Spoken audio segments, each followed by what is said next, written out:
it's Kilobyte here. I've done a few videos on this 95 Mazda 626, and I haven't actually done one on changing the oil, which is something that honestly just about anybody can do. So, and save you some money. If you've ever had your oil changed somewhere, you know they want a lot of money for something that's really pretty easy and cheap on as far as the parts go. The Mazda 626 as well as the Ford Probe MX6 93 to 2001 are all fairly similar, and a lot of your 90s cars will, are similar to this as well as far as oil change. Really, it goes back. I mean, oil changes are pretty simple. So some of the things you're going to need. You're going to need some oil. I just happen to have some Castrol 1030 that I'm using, and the Fran filter is wrong. Yeah, that's right, P86607. Sorry, thinking of a different car. You'll need a dry place to work, preferably. A pan that'll hold at least 5-6 quarts. The car takes 4, but you'll want a pan that's a little bigger. A rag, a jack of some sort, a jack stand, so that you're not reliant on that jack to hold it up, just in case. Some rags, socket set, wrenches of some sort. I recommend some gloves, and a flat surface so you can get under the car. So the first thing I do is I warm the car up. I let it warm up. That way the oil's flowing, and it'll come out faster and theoretically carry debris, but you do have an oil filter that's supposed to be catching that. So I don't know if it's really that important, but that's the way it's recommended. So that's what I'll do. So I have jacked the car up. We are in the air, and when we crawl under, you'll notice on the rider's side, that is where your oil pan is, and there is your the bolt for the oil pan. All right, it's a Mazda, so it's going to be metric, and let's see, what size do you think it is? 15, 17, 19. Here's 17. Nope, not 17. So you said 17, you were wrong. 19. It's a 19 millimeter, and I should keep it in the screen on the picture. It's a 19 mil socket. So what I've got is a pan under it. Got my socket and my wrench. I'm going to break this loose. It's going to start dripping, so I got rag. And what I do is I keep pressure. As I'm pulling this out, I'm going to keep pressure pushing it in. That keeps the oil from coming out. There may be a couple drips, be warned. And again, you want it. I warm it up first. It's hot. If it's hot, you're going to burn yourself if it gets on you. So again, use the gloves.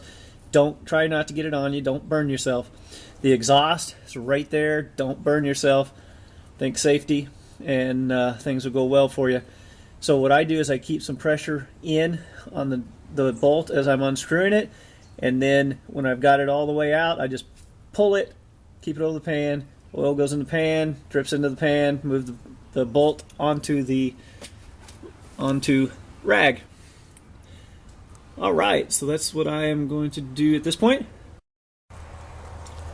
So the oil is draining, and something that will actually help it drain a little faster is pulling the oil cap off. So just pull that off.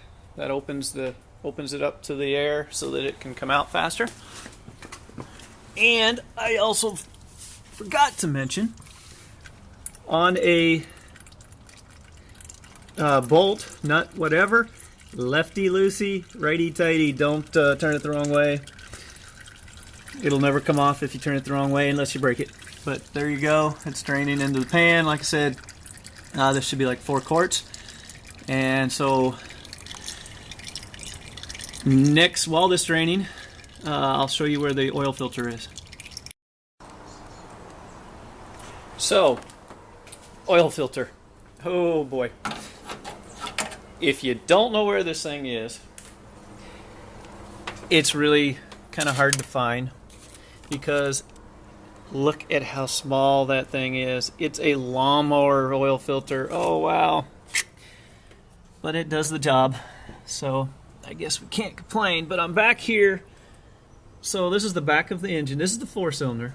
The V6, I'm not actually sure where that is. I may check the manual and let you know. But on the 4, all right, back here in the intake, and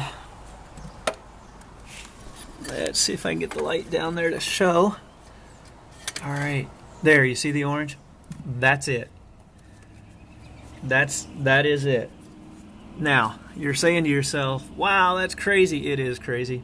It's not as bad as you think, though, because I'm going to pull out, well, I can't get an angle. What you do, and don't get dizzy, you're going to reach through around the back of this intake, preferably without a hot light. And again, remember what I said about gloves so you don't burn stuff. Yeah, do what I say, not what I do, because I'm a hypocrite. No. So you're going to reach in, and there you go. Now you can get your hand on it. Now I will tell you that, it's going to take some work to get some a good grip on that, and so you may need a wrench, but if you get it, make sure it's one that you're going to be able to get in there. What I find is if with gloves on, I can usually get enough torque on it, unless I over tightened it, to get it off. Let's see, capacity. I mentioned like 4 quarts. So here's the actual manual. 6 quarts. I hope this shows up. 6 quarts is actually 4.2 quarts. The V6 engine is 4.2 quarts. I'm going way too fast, trying to make this quick for you guys. 4-cylinder engine is 3.7. So it's not exactly 4 quarts. It's pretty close. But there is that. So the oil has now, move camera slowly, finished draining. So I'm going to put the plug in. I'm going to put the pan under where the oil filter goes so it'll catch the oil coming out of it. And then I'm going to try to get that oil filter out. Alright, so I got the drain plug back on, and the pan just needs to be slid back just a couple inches, and it should be pretty much under the filter. I will confess that I've already loosened it. This one wasn't that tight, and you can't see anything in there, can you? I broke the filter loose. Oil started draining out just a little bit because, like I said, it's a small filter. A little bit of oil drained out and into the pan, thankfully. And all right, I apologize for this lighting and stuff. It's really hard to get some light down here. And you'll notice I am wearing the gloves and a long sleeve shirt, so I'm not burning myself. Okay. And I don't know if you can tell it's moving. It is turning. Now, it's out. I'm going to turn it up so it doesn't dump oil. And I'm stuck. It's really hard to get this out, I will tell you. Trying to squeeze it through here. If you've got big arms and hands, whoo, good luck. Test it and see if you can do it. It's not that bad, but you do have to kind of squeeze in there. So there you go. There's the old filter. Set that there, and new filter. All right. So this has directions on how tight to make it, and when you put the drain plug on, don't over tighten it. After you finish changing the oil, you're going to start it. You're going to let it run. If it's leaking, you need to tighten it. Make it good and snug, but don't over tighten it. Oil filter, it's got these nice Egyptian hieroglyphics. I don't know. Anyway, it shows you though on the box how tight to make it, and you do want to put a little bit of oil around the seal. That keeps the seal from binding when you tighten it, and if a piece catches or binds, it'll create a gap where it'll leak. So put a little bit of oil on that so that it'll turn smoothly. And follow, like I said, the tightening instructions. Putting the oil filter back on, obviously you go the opposite way as taking it off. One other thing I wanted to mention, I suggest you take a rag after pulling that out. Take a rag and try to get up. I don't know if that's showing anything. Probably not. Use a rag underneath the where the oil filter is, and try to dab up some of that oil. It might be easier from the bottom, but that oil is going to drip, and you don't want to mistake that for a leak, and you don't want to get oil obviously on all over your driveway or garage floor or whatever. So I suggest dabbing that up. Alright, V6 oil filter, and this is underneath the car, front of car. Oil filter's right there in the front of the engine. Boy, you guys get it lucky. That's easy to get to. So there, if you got the V6, there's where your oil filter is. Alright, so new oil filter is back on. I did not confuse the oil filters and put the old one back on. Don't do that. And let's see, oil pan bolt is in and tight. Oil filter is in and tight. I'm now going to, what I do, I actually lower everything before I pour the new oil in. That's just me. You can add your oil while it's still on the jack stands. That's up to you.